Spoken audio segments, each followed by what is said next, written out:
Hey everyone, welcome to my channel and welcome to this video. It's been a long time, yeah, but today I thought I would, no matter how many times I've done this in the past, but I thought I would talk about the essential skills required to become a good CISO, a world-class CISO. And I've divided them into three parts. First is your technical prowess, so all your technical skills. Second would be your soft skills that are required for leadership. And the third, I have put compliance and legal understanding in the third bit because that's what you would need, which is not technically uh, a technical expertise, but still is required for being a good CISO. So let's dive into the first part, which is your technical prowess, your technical skills. Number one on in that space would be a cybersecurity expertise. I mean, that's the work. Yeah, a CFO needs to know ins and outs of the finance world. If not, you cannot be a CFO. Same thing with any other C-suite. So as a cybersecurity professional, you need to know the ins and out of cybersecurity. You may not be a master at any of them. If you are, then I mean, at least in one of them, and that's good, but you don't need to be. But you need to have an expertise in understanding the different areas, technical areas of cybersecurity. Second thing in there in your technical skills would be risk management. Now, I've taken this in your technical prowess mainly because you would need to know how to look at something through a cybersecurity risk perspective. You need to look at that and you need to say, okay, this is the risk, this is the threat, this is the vulnerability, this is the likelihood, this is the impact, and this is my risk with that particular threat to my particular asset. You would need to use that. You would need to be fluent in the language of cybersecurity risk management in your technical powers. Third thing, now this was strategy. Third thing would be any CISO should master at least this one thing, which is incident response. There are two things. One is incident response. Connected to that would be your BCDR, your business continuity and disaster recovery. Very, very important, but more important in my eyes at least, because cybersecurity is the operations of securing your cyberspace. Your incident response is very, very important. So please, please, please, if you are not an expert in there and you are a CISO and you want to be a CISO, make sure you have someone in there who knows that space, who can set that up for you and is an expert, because that is, I would say, where the rubber meets the road.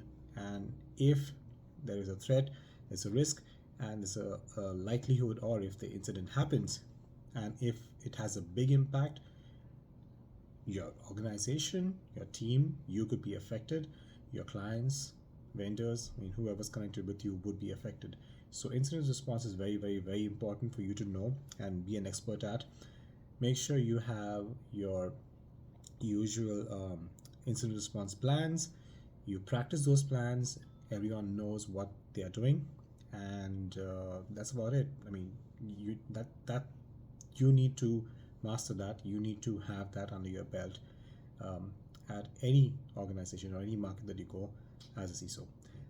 The last thing in the technical prowess would be just like how you have a business acumen for being an executive, you also need to have a technology acumen where you are in there and you know about the latest technologies.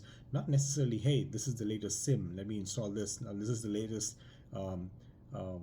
whatever new technology that comes in data protection, okay, let me have that. No, I'm talking about technology in general. For example, Gen AI, the craze from the last 2 years last year and a half at least, is about Gen AI. That's not necessarily a cybersecurity technology, but it's a technology in general. So you need to be able to understand, okay, this is a new technology, and okay, how can I use AI? Let me understand AI. How can I use AI? How can I protect my organization from AI? How can I make sure that when the time comes for discussion, how can I be the one to drive it the way forward, and also be able to help my organization drive that forward? Okay, so have those things, be able to have that acumen and be able to speak about those things. So section 2 This was the technical skills. Now, section 2 would be your soft skills. Now, yeah, as technical people, the first thing is, oh my goodness, we have to talk to other people. Yeah. I've heard all of that, and I'm the same boat. So, yes, it's difficult. Yes, it's outside your comfort zone, but since it's outside your comfort zone, it's the best thing that helps you grow. First thing, communication skill. It's not necessarily you sending out an email or sending out a DM. It's more about how you communicate with the other person or people in general and how they understand you. So it's a two-way thing. Make sure you have, I mean, if you do not, if you think you're not very good at it, take some help. Find a mentor, find a coach, take some help, do some practice, join Toastmasters Club, do whatever. But this is important. As a CISO, you'll no longer be doing hands-on, rolling up your sleeves and doing actual work as a CISO, but you will be there communicating to everyone else. You'll be that face. So make sure you have your communication skills pat down, and if you need help, go get it. Another thing would be having the soft skill of leadership and team management. Now, what I mean by that is, yes, you would have been a manager, maybe a director in the course of your career, but you need to understand that it's always, as a CISO, you'll always be leading a team. You'll be leading a team that reports to you, and you'll also be a part of a team that that drives the entire organization. So you'll always be a team player and a team manager at different levels. So make sure you are good at that. Just like communication skills, if you do not think that you are a master at that or you need more help, go get that help. Number 3 in the soft skills would be strategic thinking. Now, this is not about, okay, this is the NIST framework, I have done the assessment, I did a roadmap, and this is what we're going to do. Strategic thinking is more about taking the business objectives and saying, okay, let me look at these business objectives and let me see how I can take those and I can take my cybersecurity and use cybersecurity to make sure that we achieve those goals. So it's basically, my tool is cybersecurity, my goal is the business objective. How can I use my tool to achieve that objective, that goal? And the last soft skill I would talk about is adaptability, is understanding that your cybersecurity landscape is ever going to change. It's not, there are more vectors added, there are more players added into this whole game of cybersecurity, like I always talk about it. But making sure you are adapting yourself. It's not necessarily a technical skill, but it's basically a personality trait, an attribute where you are able to adapt to things that change. So just think about being agile, being able to change when change requires you to. This will definitely help you when you're at the top position, whether you're at the chief position, because you will be responsible for that whole area, that whole section, that whole category, and the team that leads that category. So it's very important that you are able to adapt and change and move forward whenever it's required. Now, number 3 would be the last thing I told you, is compliance and legal a bit. Not necessarily technical skill, not necessarily a soft skill, but you need to understand, this is my organization, this is where we do business.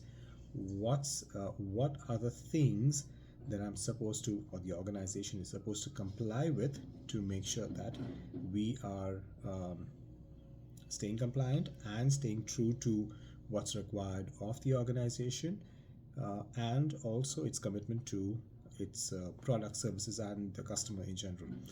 Making sure that we are compliant with the regulatory standards and procedures, laws, whatever.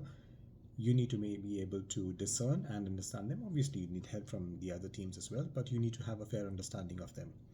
You would also need to understand a little bit, just like business acumen, I said technology acumen, you need to have a legal acumen as well.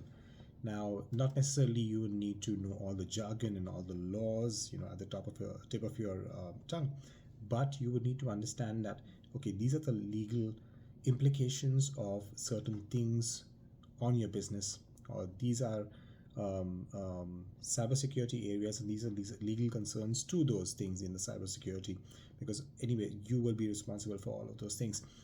And at the same time, remember that one of the skills that you would need as a CISO and to understand legal acumen and be better at that is always make friends with in general, not just for this point, in general, make friends with your finance team, your human resources team, and your legal team. They are your best friends, and make sure if you're not be friends with them, you will need to support them and they will need to support you. So make friends with them. You will be able to increase your legal acumen much more when it comes to this particular topic. So to wrap it up, three things again: technical powers, technical prowess, technical skills, soft skills for leadership, as well as your compliance and legal acumen. Make sure you have these three areas and all those things that are spoken about in these three areas. Make sure you understand them well. Make sure you use them. There could be others that I'm not included in this right now, but these are generally the categories that you would need to um, pay attention to when you're a CISO or want to become a CISO. So let me know if I've missed out any, if there's some major things that you would want to um, let me know about in the comment section below. But I will take your leave from this video, and thank you so much for listening to me, and I will be back with the next video, and until then, stay safe.